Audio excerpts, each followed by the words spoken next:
Marhaban ya Ramadan. Selamat menjalankan ibadah puasa Ramadan 1442 Hijriah dengan tetap menjaga kesehatan diri. Dapatkan informasi seputar kesehatan selama bulan suci Ramadan dengan like, komen, dan subscribe kanal YouTube RS Pelni. Apa itu PRP ini, Dok? Perawatan kulit PRP ini bisa dilakukan di berbagai anggota tubuh ya, Dok ya? Betul Nah, sekali. untuk manfaatnya ini apa saja sih, Dok, PRP ini? Kita menggunakan apa ya yang ada di tubuh kita untuk mengobati tubuh kita sendiri ya, Dok?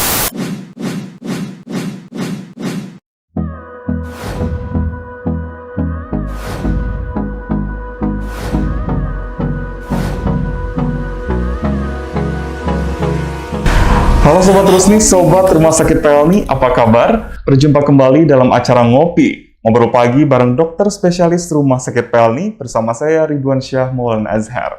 Baik Sobat Rusni, memiliki kulit yang sehat merupakan impian banyak orang. Nah, bukan hanya untuk kaum wanita, tetapi juga kaum pria. Apalagi bentar lagi mau lebaran nih. Tentunya pasti Sobat Rusni ingin tampil lebih maksimal dengan kulit yang sehat. Tentunya untuk mendapatkan kulit yang sehat, kita memerlukan perawatan kulit. Perawatan kulit juga bukan hanya untuk kesehatan, tetapi sebagai nilai estetik untuk penampilan. Dan seiring berkembangnya zaman, treatment perawatan kulit ini semakin beragam ya Sobat Rusni, dengan manfaat yang berbeda-beda. Nah, saat ini di Rumah Sakit Pelni sudah dikembangkan salah satu treatment perawatan kulit yaitu platelet rich plasma atau PRP. Apa sih itu PRP? Ini kita tanya langsung yuk sama dokter spesialis Rumah Sakit Pelni. Sudah hadir bersama kita Dr. Afria Arista, spesialis kulit dan kelamin. Halo, apa kabar, Dok? Halo, baik Ridwan. Gimana kabarnya? Alhamdulillah baik, Dok. Gimana nih, Dok? Puasanya masih lancar kan? Alhamdulillah. Alhamdulillah ya, Dok. Masih bisa produktif ya meskipun lagi puasa dan di masa pandemi COVID-19. Mudah-mudahan akan selalu seperti itu. Amin. Nah, Dok, tadi kan sudah dijelaskan di awal ya, Dok ya. Boleh dijelaskan kembali nggak, Dok, apa itu PRP ini, Dok? Perawatan kulit PRP ini perawatan yang seperti apa? Oke, jadi PRP atau platelet rich plasma ini merupakan salah satu modalitas terapi di bidang dermatologis dengan menggunakan darah pasien sendiri. Jadi yang kita aplikasikan ke area yang akan dilakukan treatment adalah darah pasien.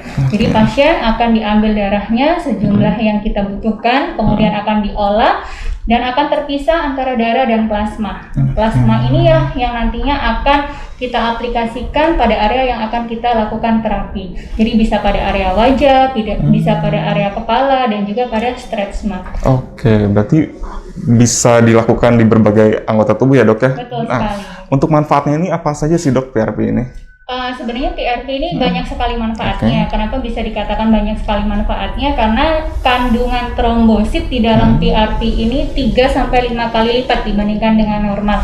Belum lagi si PRP ini kaya akan faktor pertumbuhan. Nah, faktor pertumbuhan yang terkandung inilah yang nantinya dia akan membantu untuk meregenerasi jaringan luka, kemudian mempercepat penyembuhan luka, dan juga dia bisa memperbaiki tekstur dan juga elastisitas pada kulit. Oke, jadi kita menggunakan apa ya yang ada di tubuh kita untuk mengobati tubuh kita sendiri ya, Dok Betul ya? sekali, Mas. Oke, nah indikasinya apa saja sih, Dok, yang bisa dilakukan dengan PRP ini gitu? Kondisi seperti apa saja gitu? Jadi sebenarnya PRP ini banyak sekali manfaatnya ya. Yeah. Jadi tidak hanya terbatas pada area wajah saja, tetapi juga bisa pada area yang lain. Jadi contohnya kalau pada wajah kita bisa untuk memperbaiki elastisitas kulit. Elastisitas kulit yang seperti apa? Misalnya sudah muncul kerutan halus, kemudian muncul adanya scar atau luka setelah muncul timbulnya jerawat, dan yang terakhir biasanya memperbaiki tekstur kulit dan juga elastisitas kulit. Sedangkan kalau untuk permasalahan pada kepala, biasanya itu permasalahan pada rambut. Yang pertama bisa pada kebotakan, kemudian rambut yang rontok, itu juga bisa kita lakukan tindakan PRP ini. Pada pasien-pasien yang mempunyai riwayat luka yang kronis, itu juga sangat bagus untuk penyembuhan luka. Jadi respon pasien akan dengan PRP ini jauh lebih bagus. Jadi penyembuhan lukanya lebih cepat, kemudian respon perbaikan jaringannya juga jauh lebih bagus. Oke, nah untuk kecantikan sendiri ya, Dok ya, tadi kan sudah di-mention nih, banyak banget nih manfaatnya, Dok ya. Nah, untuk dilakukan PRP ini ada persiapan khusus nggak sih dok? Sebenarnya sebelum melakukan tindakan PRP, biasanya pasien akan konsultasi terlebih dahulu dengan saya atau dokter spesialis kulit yang lain mengenai permasalahan kulitnya. Biasanya kita akan lakukan identifikasi permasalahan kulit. Kemudian yang kedua, biasanya pasien kita akan persiapkan menggunakan krim malam minimal 2 minggu sebelum dilakukan tindakan. Untuk apa? Untuk mencegah terjadinya efek samping. Minimal 2 minggu sebelum tindakan, kemudian di stop 3 hari dulu, baru nanti kita bisa jadwalkan untuk tindakan PRP-nya. Dan yang terpenting adalah jumlah trombosit yang ada di dalam tubuh pasien itu normal, karena kan kita menggunakan plasma ya. Oke, meskipun dengan persiapan yang panjang juga ya dok ya, tapi hasilnya nanti akan jauh lebih bagus. Oke, nah dok kan setiap tindakan mungkin akan ada side effect atau efek samping ya dok ya. Nah untuk PRP ini ada nggak sih dok efek sampingnya? Sebenarnya bisa dikatakan kalau PRP ini minimal efek samping. Kenapa bisa dikatakan minimal efek samping? Karena menggunakan darah sendiri. Jadi yang kita aplikasikan adalah darah pasien. Jadi untuk resiko alergi, kemudian resiko karsinogenik hampir tidak ada. Kalaupun ada efek samping, biasanya hanya berupa kemerahan. Kemerahan dan juga bengkak, itu pun sifatnya hanya sementara. Biasanya akan hilang dalam hitungan jam atau beberapa hari pasca tindakan. Oke, jadi efek sampingnya juga bisa diminimalisasi ya dok ya mungkin. Oke, nah dok, untuk kecantikan sendiri nih dok, ada program khusus nggak sih dok untuk di PRP ini? Misalkan untuk jerawat harus PRP berapa kali gitu dok, ada nggak sih dok? Sebenarnya kalau untuk PRP ini respon atau jumlah treatment yang kita lakukan terhadap pasien itu tidak selalu sama ya antara pasien yang satu dengan pasien yang lainnya, karena tetap kita melihat kondisi klinisnya, gitu. Jadi mungkin antara pasien satu misalkan dengan kondisi jerawat dengan pasien yang satunya lagi bisa membutuhkan treatment atau durasi treatment yang tidak sama. Mungkin pada pasien yang derajat ringan mungkin bisa kita lakukan 3 kali, mungkin derajat yang berat bisa lebih dari 3 kali gitu. Karena tetap kita akan evaluasi setiap bulannya. Karena minimal pengulangan akan saya sarankan setiap 1 bulan sekali. Oke, 1 bulan sekali ada pengulangan. Jadi tapi tetap ya dok ya, pemeriksaan awal ini lebih penting juga ya dok ya untuk menentukan treatment yang akan dilakukan. Betul, karena sebenarnya PRP ini kan masih tetap bisa kita gabungkan dengan modalitas terapi lainnya. Ya, jadi bisa single treatment, maksudnya PRP saja, tapi bisa masih kita kombinasikan dengan tindakan yang lain, misalkan peeling kimiawi atau mikrodermabrasi, itu masih bisa. Oke, jadi tidak mengganggu terapi-terapi lain yang akan dilakukan ya dok. Betul ya. Sekali. Oke, nah dok, setelah misalnya kita sudah lakukan PRP ini ya dok ya, ada pantangan nggak sih dok, misalnya kita nggak boleh makan apa gitu atau tidak boleh melakukan aktivitas apa gitu? Sebenarnya kalau untuk pantang makan setelah dilakukan tindakan PRP itu tidak ada.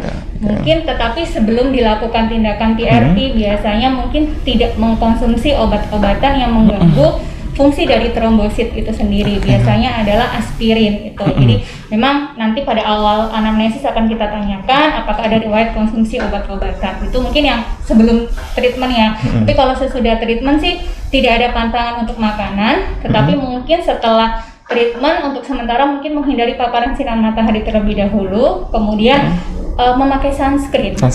Iya, jadi nanti setelah tindakan tetap kita sarankan untuk memakai sunscreen dan juga menghentikan krim malam minimal 3 hari. Jadi pasca tindakan krim malamnya akan di stop terlebih dahulu. Nanti hari keempat baru kita bisa mulai dengan krim malam lagi. Jadi untuk hasilnya maksimal ya dok ya. Jadi harus tetap ada perawatan khususnya.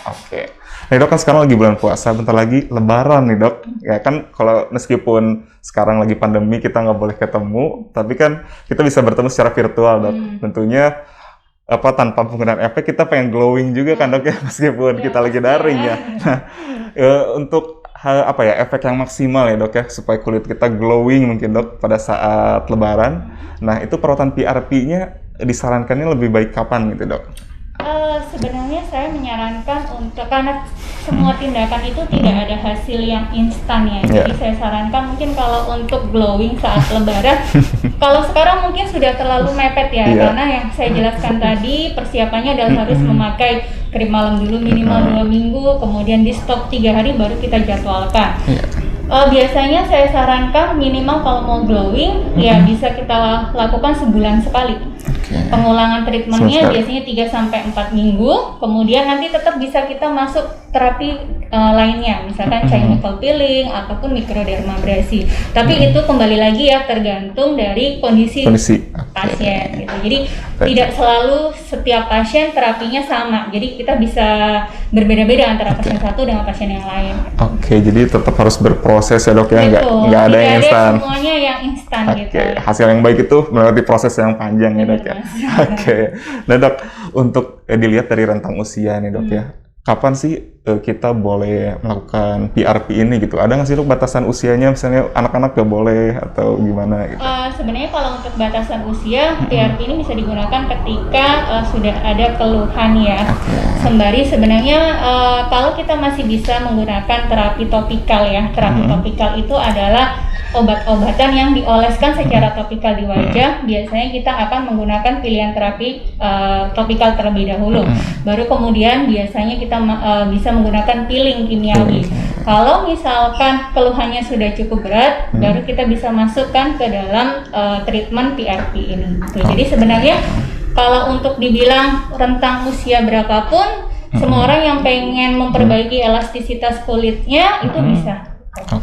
Nah untuk penampilan apalagi ya dok ya? Iya betul sekali mas, semua pasti ingin tampil secara paripurna apalagi sekarang kan lagi musim-musimnya nih dok, glowing skin itu dok. Kulit-kulit glowing ini ya.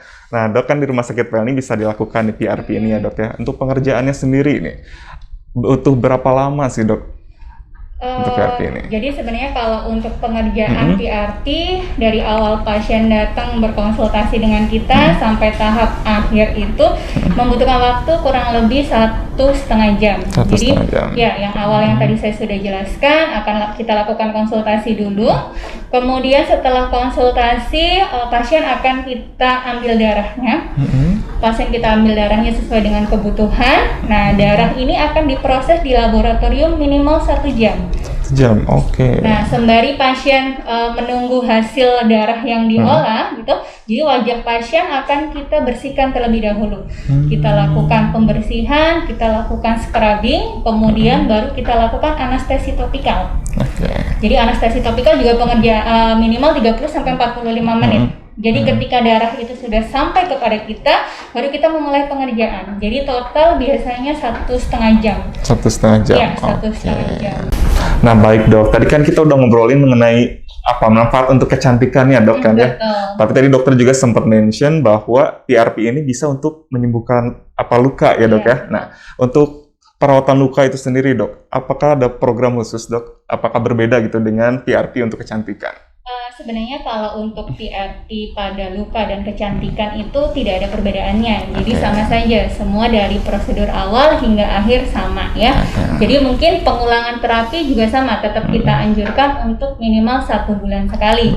Yang membedakan mungkin pada pengaplikasiannya, karena kan PRP ini bisa kita oleskan atau bisa kita suntikkan atau kita bisa masukkan dengan menggunakan alat namanya microneedling gitu. Jadi kalau misalkan pada area muka kita bisa oleskan dengan menggunakan alat microneedling untuk masuk ke dalam lapisan kulit. Biasanya kalau pada luka area sekitarnya akan saya rangsang dengan menggunakan microneedling dan pada lukanya nanti cukup dioles dengan plasma PRP-nya saja. Dan tetap pengulangan minimal adalah setiap 4 minggu. Dengan durasi treatment biasanya saya minimal 3 kali dulu, jadi 3 bulan berturut-turut, baru nanti kita evaluasi perbaikan klinisnya. Biasanya sih dalam 2 bulan pertama itu sudah tampak adanya perbaikan klinis, jadi lukanya sudah rata dengan permukaan kulitnya. Jadi dari prosedurnya ada sedikit perbedaan nih dok ya, sebelumnya. Tapi untuk programnya itu masih sama ya, kita setiap 3 kali ada pengulangan. Baik, terima kasih dokter. Nah dok sebelum kita tutup, mungkin ada yang mau disampaikan terlebih dahulu ke Sobat Rusni mengenai PRP ini dok. Baik Sobat Rusni, jadi sebenarnya PRP ini tidak hanya digunakan di bidang estetik saja, tetapi juga dapat digunakan sebagai salah satu terapi pada penyembuhan luka. Bagi Sobat Rusni yang memiliki keluhan berupa luka atau luka yang sukar sembuh, dapat datang berkonsultasi dengan dokter spesialis kulit dan kelamin. Dan PRP ini dapat menjadi salah satu pilihan terapinya. Terima kasih. Baik, terima kasih dokter. Terima kasih. Nah, Sobat Rusli tadi udah mendengarkan penjelasan dari Dokter Afria mengenai apa itu platelet rich plasma atau treatment PRP dan apa saja manfaatnya. Nah, untuk Sobat Rusli yang ingin melakukan treatment PRP ini bisa datang langsung ke Poliklinik Heritage, dan Sobat Rusli juga yang ingin melakukan konsultasi nih mengenai kulit dan kelaminnya bisa datang langsung ke Poliklinik Heritage Rumah Sakit Pelni setiap hari Senin, Rabu, dan Jumat mulai pukul 8 pagi. Nah, untuk informasi lebih lanjut, Sobat Rusli bisa hubungi nomor yang ada di deskripsi box. Dan jangan lupa untuk follow akun Instagram kami juga di RS Pelni. Dan like, komen, dan subscribe kanal YouTube kami di RS Pelni. Nah, terima kasih atas perhatian Anda, dan sampai jumpa di acara ngopi selanjutnya. Terima kasih Dokter Afria. Terima kasih, Mas. Salam sehat.